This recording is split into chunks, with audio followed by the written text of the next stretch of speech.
Hello, Chicago. It's nice to be here with you again. I'm Jose Requena, here today for a special segment of Chicago Corner.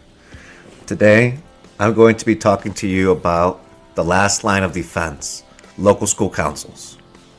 We bring you this program today to encourage you to run for your local school council, to vote in your local school council elections, and to attend your local school council meetings when it's pertinent to do so. Local school councils are a small but mighty institution that have legal authority, power, and public responsibility for clarity and transparency of the local governance of your neighborhood school. We'll be choosing many other special topics to bring to you for Chicago Corner programming to educate a little bit about the unknown systems and institutions that empower our city and our community voices. In the spirit of our community advocacy against centralized and opaque power, we want to illuminate and elevate one of Chicago's most unique, most ambitious, and most radical commitments to democracy and people empowerment. Last line of defense. Why that title? Because in 1988, Chicago did something radical. After decades of a failing top-down system, the Chicago School Reform Act handed the keys to the neighborhood. They created local school councils, the most significant form of community-led democracy in the United States. These councils were born out of the 1987 teacher strike. Parents were tired of being locked out of the rooms where decisions were made. Today, there are over 500 local school councils across the city of Chicago. If you feel like your voice isn't being heard at City Hall, then remember this: LSCs is where the rubber meets the road in your local community. To understand why we have local school councils, we have to look back at 1987.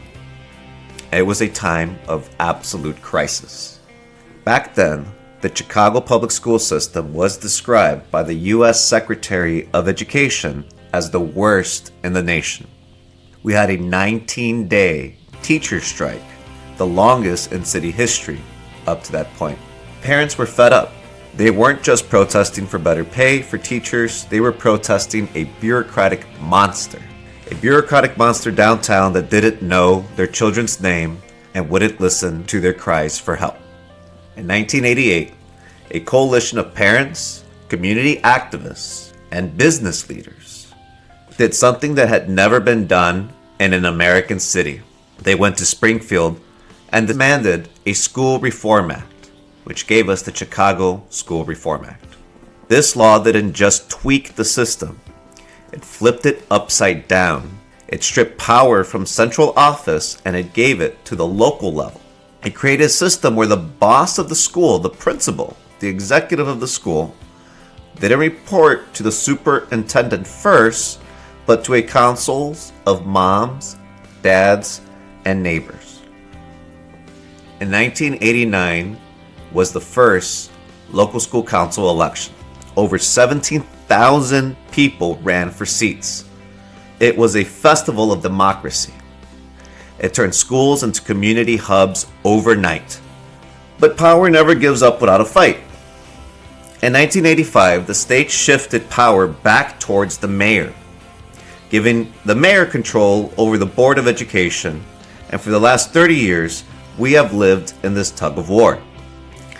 On one side, you have centralized mayoral control. On the other side, you have local school councils. And when the central office wants to close a school or cut a program, the council is the legal body that stands in the gap. These local school councils are the guardians of a school's identity. They ensure that a school in Little Village doesn't look or act exactly like a school in Rogers Park because the needs of the students are different. Understanding this history is important because if we don't use these seats, we lose them. The LSC isn't just a committee. It's a hard-won victory for civil rights and neighborhood self-determination. Now you might be thinking, I'm not a politician. I don't know how to run for office or how to conduct a public meeting. That's okay. That doesn't matter. Local school councils are not for politicians. They're for moms, dads, and neighbors. To run, the process is a lot simpler than you think.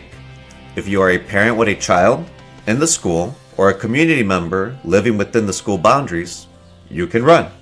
You need a statement of economic interest and 2 forms of ID. The commitment, should you win a seat, is 1 public meeting a month during the school year. We are at a critical window right now, and if you want to be on the ballot for the 2026 elections, you need to head to cps.edu/LSC right now. Don't wait for someone to ask you. Ask yourself, if not me, who? Now I want to talk directly to the students of Chicago Public Schools. Often, we tell young people to wait their turn or to stay in a child's place. Local school councils say the opposite. From their very inceptions, high school students have had a voting seat at the council table. They're an important component to make sure the adult members are being transparent and accountable to their roles and responsibilities to the local school council. Student members are an important component of elevating student voice about what students are going through in the school and outside of the school. Recently, we've updated this part of the council to now have 3 high school students sit at the table of local school councils so they can navigate the dynamics of this adult, legally empowered institution as a peer cohort. We've also now added 1 seat for 7th and 8th graders to sit at local school councils at their elementary schools. They function the same as the single high school student did from the beginnings of local school councils. They encourage the adult members to be transparent and accountable to facilitating their language and role in a manner that all stakeholders, including students, can understand and engage with. This is an important component to make sure our school communities are safe and encouraging of the ambitions, dreams, and livelihoods of our students who we serve and would not have a school system without them. We're closing tonight with a challenge, a call to action. Our public education system across the country is under fire, especially here in Chicago. With the $700 million budget deficit in our city, some hard choices are coming around the corner. Do you want those choices to be made by someone downtown who has never set foot in your neighborhood, never sat in your school? Or do you want it to be made by people that have the same stake in your school community's future that you do, who walk your neighborhood streets and eat at your neighborhood restaurants like your family, friends, and neighbors?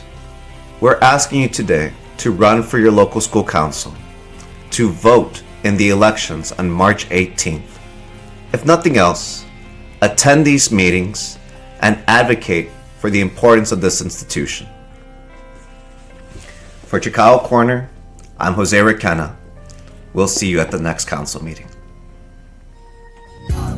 The views and opinions expressed in this program are those of the speakers and do not necessarily reflect the views or positions of any entities they represent. If you would like to be a guest on Chicago Corner, please email our host, Jerry, at chicagocorner.tv.